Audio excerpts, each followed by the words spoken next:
കുതിരശക്തി തരുന്ന മുതിരയെക്കുറിച്ച് നിങ്ങൾക്കറിയാമോ? ശരീരത്തിന് നിരവധി ആരോഗ്യ ഗുണങ്ങൾ നൽകുന്ന ഒന്നാണ് ഈ മുതിര. പഴമക്കാരുടെ ആരോഗ്യത്തിൻ്റെ രഹസ്യങ്ങളിൽ ഒന്ന് ഈ മുതിരയാണ്. അവർ ബ്രേക്ക്ഫാസ്റ്റ് ആയിട്ടൊക്കെ ഈ മുതിര ധാരാളം കഴിക്കുമായിരുന്നു. ഇന്ന് നമ്മൾ ചിയാ സീഡും ഫ്ലാക്സ് സീഡും ഒക്കെ കഴിക്കുമ്പോൾ അതുപോലെ ഗുണങ്ങൾ നൽകുന്ന മുതിരയെ നമ്മൾ മറന്നു എന്ന് തോന്നുന്നു. മുതിര ഓവർനൈറ്റ് സോക്ക് ചെയ്തതിന് ശേഷം രാവിലെ നമുക്ക് പുഴുങ്ങി കഴിക്കാം. പുഴുങ്ങി കഴിക്കുന്നതാണ് ഏറ്റവും നല്ലത്. മുളപ്പിച്ച് കഴിക്കുന്നതും നല്ലതാണ്. ഇനി മുതിര തോരൻ വെക്കുകയാണെങ്കിൽ അങ്ങനെയും വെക്കാം. അതിൻ്റെ കൂടെ വേറെ എന്തെങ്കിലും ചേർത്തിട്ട് വെക്കുകയാണെങ്കിൽ കൂടുതൽ നമുക്ക് ആരോഗ്യ ഗുണങ്ങൾ നൽകും. ഇന്ന് മുതിരയുടെ കൂടെ വാഴക്കാമ്പാണ് ഞാൻ ചേർക്കുന്നത്. രണ്ടും കൂടെ നല്ലോണം കഴുകി ഓവർനൈറ്റ് സോക്ക് ചെയ്തിട്ടുള്ള മുതിരയാണ്. അത് നന്നായിട്ട് കഴുകി ഒരു കുക്കറിൽ 2-3 വിസിൽ വരുന്നത് വരെ വേവിക്കുക. ഈ മുതിര കഴിക്കുമ്പോൾ നമുക്ക് പെട്ടെന്ന് വിശക്കില്ല. അതുകൊണ്ട് ഇടയ്ക്കിടയ്ക്ക് ഭക്ഷണം കഴിക്കേണ്ടി വരില്ല. ഷുഗർ ലെവൽ കുറക്കാനും കൊളസ്ട്രോൾ കുറക്കാനും ഒക്കെ നല്ലതാണ് ഈ മുതിര.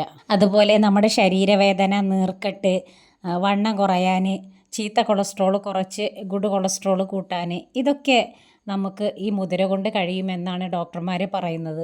ഈ രക്തക്കുറവുള്ളവരോടൊക്കെ ആയുർവേദ ഡോക്ടർമാർ എപ്പോഴും പറയാറുണ്ട് മുതിര കഴിക്കാൻ വേണ്ടിയിട്ട്.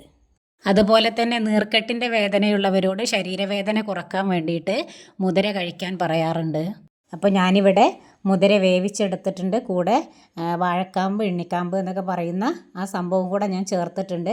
ഉപ്പും ചേർത്ത് ഒരു 2-3 വിസിലിൽ വേവിച്ചെടുത്തിട്ടുണ്ട്. മുതിര അങ്ങനെ കടുക് വറുത്ത് കഴിക്കാം. ഇനി അതല്ലെങ്കിൽ അതിലേക്ക് കുറച്ച് തേങ്ങയും ഒരു 2 വെളുത്തുള്ളിയുടെ അല്ലിയും ചുവന്നുള്ളിയും കുറച്ച് പച്ചമുളകും ചെറിയ ജീരകവും അതുപോലെ കുറച്ച് മഞ്ഞളും കൂടെ ചേർത്ത് അരക്കണ്ട ഒന്നങ്ങോട്ട് പൊടിച്ചതിന് ശേഷം നമുക്ക് ഈ മുതിരയിൽ ചേർത്തിട്ട് കഴിക്കാം.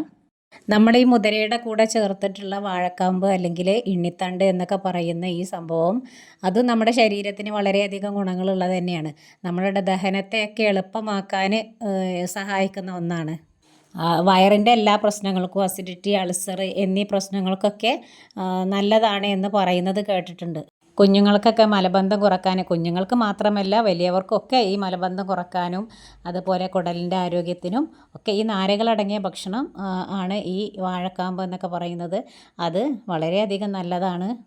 അതുപോലെ ഈ പ്രമേഹ രോഗികൾ ചോറിന് പകരം നമ്മുടെ ഈ വാഴക്കാമ്പും അതിൻ്റെ കൂടെ പച്ച പപ്പായ, കൂടെ ഈ വലിയ ചേമ്പിൻ്റെ തണ്ടുണ്ടല്ലോ അതും കൂടെ ഒക്കെ ചേർത്ത് കൂട്ടാനായിട്ട് ചോറിന് പകരം കഴിക്കാറുണ്ട്. അപ്പോൾ പ്രമേഹം വളരെയധികം കുറക്കാൻ ഈ രീതിയിലുള്ള ഭക്ഷണങ്ങളൊക്കെ നമ്മളെ സഹായിക്കുന്നുണ്ട്.